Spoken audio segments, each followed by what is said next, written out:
Tapi nanti kalau ngelihat defisit jangan panik. APBN 2025 kita lihat akhir Maret, ini sesuai Undang-Undang 62 2024, pendapatan negara kita mencapai 516,1 triliun rupiah. Itu artinya 17,2% dari target tahun ini, di mana penerimaan pajak 322,6 triliun rupiah atau 14,7% dari target. Kami membandingkan dengan Februari karena antara Februari achievement dengan Maret banyak terjadi hal-hal yang menarik dalam konotasi positif yang nanti akan disampaikan secara spesifik oleh baik penerimaan negara atau pendapatan negara oleh Pak Anggito dan dari sisi belanja negara oleh Pak Suwa. Banyak perkembangan yang cukup menonjol di bulan Maret dan ini nanti yang akan kita sampaikan, sehingga kita sengaja meletakkan posisi akhir Februari untuk menunjukkan perkembangannya. Jadi kalau kita lihat pendapatan pajak tadi 322, untuk kepabeanan dan cukai akhir Maret 77,5 triliun atau 25,7% dari target. Sedangkan PNBP, penerimaan negara bukan pajak, mencapai 115,9 triliun atau 22,6% dari APBN yang diatur di Undang-Undang 62 2024. Kalau teman-teman wartawan media melihat posisi pendapatan negara di bulan Februari 316,9 triliun. Jadi dalam waktu 1 bulan Maret saja pendapatan negara mengalami kenaikan 200 triliun rupiah sendiri. Januari, Februari 316, itu berarti rata-rata mungkin di bawah 150-150-an. Untuk Maret saja terjadi kenaikan pendapatan negara 200 triliun sendiri. Ini terlihat di pajak 187 naik ke 322,6. Nanti disampaikan oleh Pak Anggito lebih detail. Kenaikan positif yang menggambarkan bahwa tren yang selama ini menimbulkan cukup perhatian dari media, dari pengamat, dari para investor mengenai penerimaan pajak kita yang mengalami tekanan di Januari Februari sudah mulai menunjukkan suatu pemulihan yang cukup meyakinkan. Jadi ini hal yang positif yang kita harapkan nanti akan kami laporkan pada bulan-bulan selanjutnya. Untuk sedikit merefresh, karena yang di sini hadir adalah teman-teman media yang sudah meliput Kementerian Keuangan cukup lama. Tahun lalu waktu teman-teman wartawan duduk di sini bersama saya juga melaporkan penerimaan pajak kita juga kontraktif di semester 1. Jadi saya berharap teman-teman media mungkin masih ingat lagi berita yang ditulis tahun lalu, supaya untuk memberikan perspektif agar tidak menimbulkan alarm yang salah atau berlebihan. Tapi kami tetap waspada.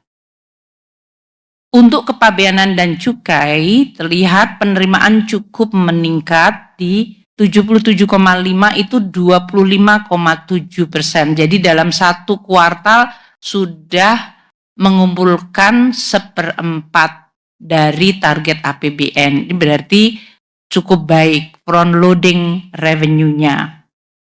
PNBP kita 115 melonjak dibandingkan tahun ini di bulan Februari yang 76,4. Ini juga kenaikan yang signifikan ya untuk 1 bulan. Persen terhadap APBN PNBP di 22,6. Jadi secara total pendapatan negara, saya ulang 516,1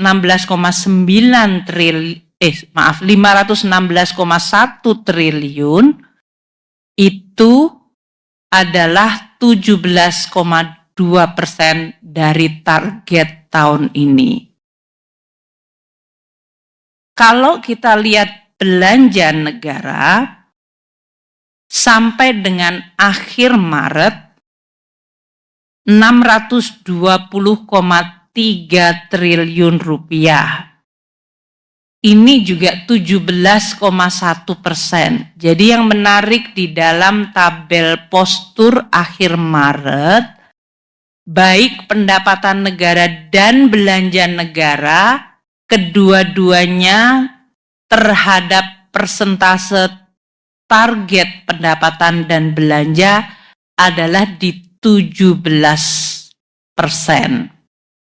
Ini hal yang relatif tentu menggambarkan kecepatan yang relatif sama. Ini cukup baik karena berarti kita masih optimis postur 2025 yang diatur dalam Undang-Undang 62 2024 mengenai APBN masih terjaga secara konsisten. Nah, belanja negara yang 620,3 triliun kita bedah. Belanja pemerintah pusat 413,2 triliun itu adalah 15,3%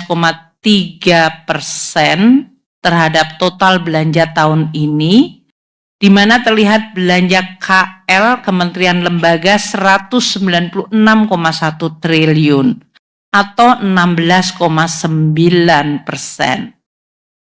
Saya akan berhenti di sini sejenak. Coba dilihat angka akhir Februari. Belanja pemerintah pusat 215 dan di akhir Maret 413,2. Jadi dalam bulan Maret sendiri pemerintah pusat belanjanya 202 triliun rupiah. Padahal Januari Februari 2 bulan 211. Ini menggambarkan di bulan Maret terjadi akselerasi belanja yang nanti Pak Sua akan menjelaskan detail. Poinnya Maret ini terjadi akselerasi belanja. Dan kalau kita lihat belanja KL dari tadinya hanya 83,6 triliun di akhir Februari, di akhir Maret mencapai 196,1. Ini lebih dari 110 triliun. To be precise 113 triliun belanja KL di bulan Maret saja. Padahal 2 bulan pertama kementerian lembaga itu hanya belanja 83,6. Jadi ada kenaikan yang cukup tinggi. Nanti Pak Suam menjelaskan kementerian-kementerian lembaga yang baru gimana belanjanya dan kementerian lembaga lainnya yang mengalami akselerasi. Artinya kabinet yang baru ini sekarang sudah mulai fokus kepada menjalankan program dan kita harapkan ini akan menggerakkan ekonomi karena mereka masa transisinya kita anggap sudah selesai, para menteri, wamen dan birokrasinya sudah mulai fokus menjalankan, termasuk berbagai perubahan-perubahan belanja yang nanti akan disampaikan oleh Bapak Wamensua. Untuk transfer bulan Maret akhir mencapai 207,1 triliun. Ini artinya 22,5% dari total transfer tahun ini yang 919,9 triliun anggarannya. Dibandingkan bulan Februari akhir 136,6 triliun, ini juga kenaikan yang signifikan. Kalau dilihat prosentasenya cukup besar transfer ini 22,6, 22,5. Nanti Pak Wamenswa menjelaskan bahwa transfer ini termasuk cukup banyak dan lancar karena pemerintah-pemerintah daerah telah mampu memenuhi persyaratan salur yang tepat waktu. Posisi APBN 31 Maret dari sisi keseimbangan primer positif atau surplus 17,5 triliun.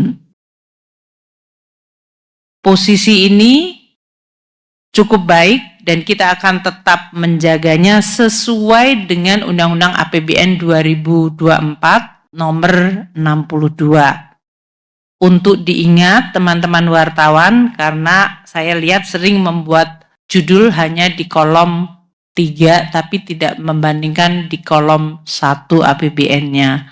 APBN 2025 didesain melalui Undang-Undang 62 2024, didesain dengan keseimbangan primer negatif 63,3. Jadi kalau ini masih positif, ini hal yang bagus.